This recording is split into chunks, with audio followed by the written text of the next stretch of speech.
Hello student, आज का topic कैसे हैं आप लोग। सबसे पहले तो हाई होप अच्छे होंगे। आज मैं आपको बताने वाला हूं बेंजीन के बारे में। बहुत interesting. Benzene is a base of the compound, base of the chemistry बोला जाता है इसको। और जनरली क्या होता है आपका बेंजीन आपका डिफरेंट टाइप के स्ट्रक्चर में देखा जाता है। वो हम आगे डिस्कस करते हैं क्यों देखा जाता है, वो हम आपको आगे बताएंगे। सबसे पहले तो बेंजीन का फॉर्मूला C6H6 होता है, वो आपको सबको पता होगा। लेकिन जो बेंजीन का स्ट्रक्चर होता है, तो बेंजीन के स्ट्रक्चर में आपको कार्बन मिलता है। तो कार्बन होता है आपका, इसमें देखिए कार्बन के 4 बॉन्ड होते हैं, 1 2 3 4। कार्बन की वैलेंसी होती है 4, इसको आपको याद रखना है। कार्बन की वैलेंसी कितनी होती है? 4 होती है। अब कार्बन की वैलेंसी 4 होगी तो आपको कार्बन की 4 है मतलब 4 बॉन्ड होंगे उसके। अब 4 बॉन्ड कैसे होते हैं वो आगे और बताएंगे आपको, ठीक है। तो आगे बताने के लिए आपको हम क्या बताने वाले हैं कि हमने डिफरेंट टाइप के कंपाउंड लिए जो पॉसिबल थे कार्बन से के साथ। तो कार्बन के साथ थे तो हम आपको समझाने की कोशिश कर रहे हैं कि किस टाइप से आपको कार्बन की वैलेंसी काउंट करना है। जब आप कार्बन ये लिखा हुआ है आपका, तो आपको ये देखना है इसमें कितने हाइड्रोजन है या कितने आपके बॉन्ड लगे हैं। ये एक ही चीज कहलाती है। आपके बॉन्ड लगा दो या आपका हाइड्रोजन लगा दो, उसके साथ ऑक्सीजन लगा दो, कुछ भी लगा दो आप, ठीक है।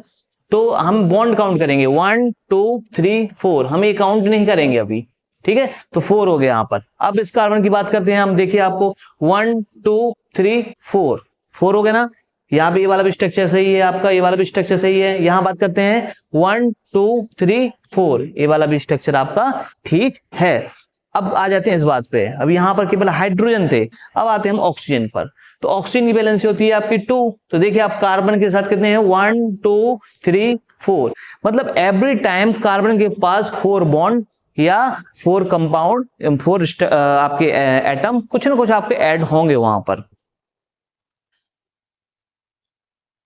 ठीक है। तो आज जो हम समझने वाले हैं बेंजीन के बारे में, सबसे पहले हम इंट्रोडक्शन समझने वाले हैं कि बेंजीन होता क्या है। दूसरा हम नोमेनक्लेचर समझने वाले हैं कि उसका नोमेनक्लेचर कैसे करते हैं। थर्ड हम एविडेंस ऑफ द स्ट्रक्चर, मतलब स्ट्रक्चर के क्या क्या प्रमाण मिलते हैं हमें, क्या क्या एविडेंस है उसके, वो हम समझेंगे। और कैलकुलेट स्ट्रक्चर को हम समझेंगे। सबसे पहले नोमेनक्लेचर। तो नोमेनक्लेचर क्या था आपका? नोमेनक्लेचर में आपका सिंपल, आपको अगर इसका तो स्ट्रक्चर पता ही होगा, ये बेंजीन हो गया। जब अगर हम बेंजीन की बात करते हैं तो बेंजीन में अगर हमने क्या लगा दिया, मिथाइल ग्रुप लगा दिया, CH3 को बोला जाता है मिथाइल ग्रुप, तो उसका नाम हो जाएगा मिथाइल बेंजीन। अगर हमने उसमें क्लोरीन ग्रुप लगा दिया तो उसका नाम हो जाएगा क्लोरो बेंजीन। अगर हमने उसमें OH लगा दिया तो उसका नाम क्या हो जाएगा? फिनॉल। और हमने उसमें NO2 ग्रुप लगा दिया तो उसका नाम होगा आपका नाइट्रोबेंजीन। इस ग्रुप को बोलता है नाइट्रो बोला जाता है। इसको फिनाइलएमीन, SO3H means benzene sulphonic acid, इसको बोला जाता है SO3H ग्रुप, जिसको बोला जाता है सल्फोनिक एसिड ग्रुप, ठीक है। तो डिफरेंट टाइप की आपने ये दिया, COOH लगा दिया हमने, मतलब बेंजोइक एसिड, ओइक एसिड बोला जाता है, जिसका नाम हो गया बेंजोइक एसिड। इसको बोला जाता है CHO, मतलब बेंजल्डिहाइड, मतलब CHO मतलब होता है एल्डिहाइड। तो बेंजीन के साथ जुड़ा तो क्या नाम हो गया उसका? बेंजल्डिहाइड।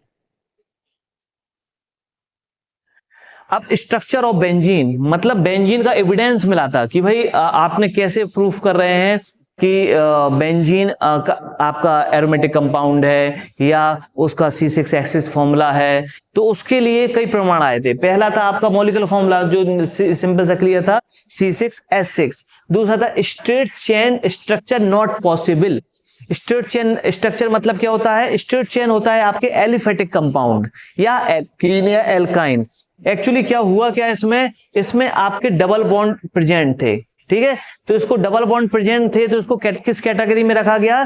इसको एल्कीन की कैटेगरी में रखा गया, क्योंकि एल्कीन के पास डबल बॉन्ड होते हैं। एल्केन के पास सिंगल बॉन्ड, एल्कीन के पास डबल बॉन्ड, एल्काइन के पास ट्रिपल बॉन्ड, तो इसको एल्कीन कैटेगरी में रखा गया। तो बोला गया कि भाई एल्कीन है। लेकिन जब हमने देखा जो एल्कीन प्रॉपर्टी रखता था, जो एल्कीन Br2 के साथ रिएक्शन करता था, KMnO4 के साथ रिएक्शन करता था, वाटर के साथ रिएक्शन करता था, लेकिन जैसे हमने बेंजीन की रिएक्शन कराई इन तीनों के साथ तो हमें क्या रिजल्ट मिला? कोई भी रिएक्शन पॉसिबल नहीं हो पाई। इसलिए इसको ये बोला गया डबल बॉन्ड तो प्रेजेंट है पर ये एल्कीन नहीं हो सकता। तो क्या हो सकता है? इसके लिए आगे और आपकी डिस्कवरी चली। तो evidence of the cyclic structure, cyclic structure के 2 प्रमाण मिले हमें। पहला क्या था आपका, पहला का जैसे ही हमने बेंजीन की रिएक्शन ब्रोमीन के साथ कराई, ठीक है, तो Br2 है ना, तो इसमें से एक आपका क्या हुआ, आपका इसमें से एक हाइड्रोजन और Br मिलके क्या बना लिया इसने, HBr, और Br ग्रुप इसमें ऐड हो गया। तो इससे ये पता चला हमें कि इसने इससे एक कार्बन एक हाइड्रोजन लिया है, इसलिए इसका स्ट्रक्चर क्या होना चाहिए था, C6H6 होना चाहिए। दूसरा क्या था, जब हमने बेंजीन को, बेंजीन का स्ट्रक्चर कैसा होता है आपका, इस टाइप से, जब हमने बेंजीन को अनसैचुरेट फॉर्म से सैचुरेट फॉर्म में कन्वर्ट किया। अनसैचुरेट मतलब क्या होता है, आपके जो डबल बॉन्ड लगे हुए इनको बोला जाता है अनसैचुरेट, मैं प्रीवियस वीडियो में बताया, आप उसमें देख सकते हैं। तो अनसैचुरेट फॉर्म से सैचुरेट फॉर्म में कन्वर्ट करना है। तो अनसैचुरेट मतलब क्या होता है, डबल बॉन्ड, और यह क्या होगा आपका, सिंगल बॉन्ड। तो इसका फॉर्मूला है C6H6, और इसका फॉर्मूला होता है C6H12, मतलब हमें 12 हाइड्रोजन और दिए हमने इसको, तो ये किस में कन्वर्ट हो गया, हमारा साइक्लोहेक्सेन में कन्वर्ट हो गया। तो इससे हमें ये प्रमाण मिला कि इसका फॉर्मूला कितना है, C6H6 इसका फॉर्मूला है। अब सबसे बड़ी बात थी कैकुले स्ट्रक्चर की। तो कैकुले स्ट्रक्चर जो था हमारा, तो जो कैकुले स्ट्रक्चर था हमारा, तो कैकुले स्ट्रक्चर में क्या हुआ, कैकुले जी ने बेंजीन का जो इनकी स्टोरी चलती है जिसको बोला जाता है स्नैक स्टोरी, तो उसके अकॉर्डिंग क्या था, जब कैकुले जी बहुत ही ज्यादा प्रयास कर रहे थे इसका स्ट्रक्चर डिजाइन करने के लिए, पर इसका स्ट्रक्चर वो डिजाइन नहीं कर पा रहे थे। डिस्कवरी होने के 40 साल बाद इसका स्ट्रक्चर हमें मिला था। तो हुआ क्या था कि जब वो करते रहे, एक्सपेरिमेंट करते रहे, उन्होंने अपना ट्राई करने की पूरी कोशिश की, जब पूरे वो थक गए, टायर्ड हो गए, टायर्ड होने के बाद वो घर गए। घर जाने के बाद उन्होंने देखा कि एक सांप अपनी पूंछ को मुंह में लिए हुए था, मतलब पकड़े हुए था। उनको एक आइडिया उसी से आया कि हो सकता है कि बेंजीन का स्ट्रक्चर भी इसी टाइप से बने।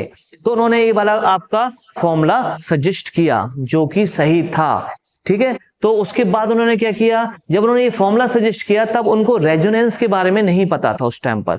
तो उन्होंने एक फॉर्मूला सजेस्ट किया जिसमें आपका जनरली डबल बॉन्ड ऐसे लगे हुए थे, ठीक है, अल्टरनेटिव डबल बॉन्ड लगे हुए थे। लेकिन जैसे ही ब्रोमीन के साथ रिएक्शन की गई है ना, तो दो मोनोसब्स्टिट्यूटेड ब्रोमीन, मतलब एक आपका ब्रोमीन जुड़ा हुआ है, फिर हमने ब्रोमीन जोड़ा हुआ है, तो उसमें देखा गया कि एक कार्बन और एक कार्बन के बीच क्या है, आपका डबल बॉन्ड है। दोनों ऑर्थो प्रोडक्ट है, ये भी ऑर्थो प्रोडक्ट है और ये भी ऑर्थो प्रोडक्ट है, दोनों ऑर्थो प्रोडक्ट है। लेकिन ऑर्थो में भी इस कार्बन की डबल बॉन्ड है और इस कार्बन की भी सिंगल बॉन्ड है। तो इनसे पूछा गया ऐसा कैसा पॉसिबल है कि सेम ऑर्थो प्रोडक्ट में दो कार्बन की बीच सिंगल बॉन्ड है और दो कार्बन के बीच डबल बॉन्ड प्रेजेंट है। तब उन्होंने फर्दर सजेस्ट किया, कैकुले ने फर्दर सजेस्ट किया कि जो स्ट्रक्चर है वो इस टाइप से आपका कि अल्टरनेट डबल बॉन्ड इस टाइप से भी हो सकते हैं और वो पोजीशन चेंज करके अल्टरनेट डबल बॉन्ड इस टाइप से भी बना सकते हैं। तो अल्टरनेटिव डबल बॉन्ड वो जो बना रहा है उसको बोला है delocalization of the electron pi bond. तो आपका ये लोकेशन चेंज कर रहा था, तो इसके दो स्ट्रक्चर को सजेस्ट किया कैकुले ने। और इन दोनों के स्ट्रक्चर को जो शो करता था वो था आपका रेजोनेंस हाइब्रिड, जिसको यहाँ पर सर्कल लगा दिया जाता था। एक ये आप सर्कल बना देंगे, इसका मतलब है वो आपका रेजोनेंस हाइब्रिड, जो कि दोनों को शो करता है, इसको भी शो करेगा और इसको भी शो करेगा, दोनों स्ट्रक्चर को रेजोनेंस हाइब्रिड शो करता है। आई होप आपको बेंजीन इतना समझ में आया होगा। ऐसे ही इसका सेकंड पार्ट में बनाऊंगा, उसके लिए आप बने रहिए हमारे साथ हमारे YouTube चैनल पर। Thank you.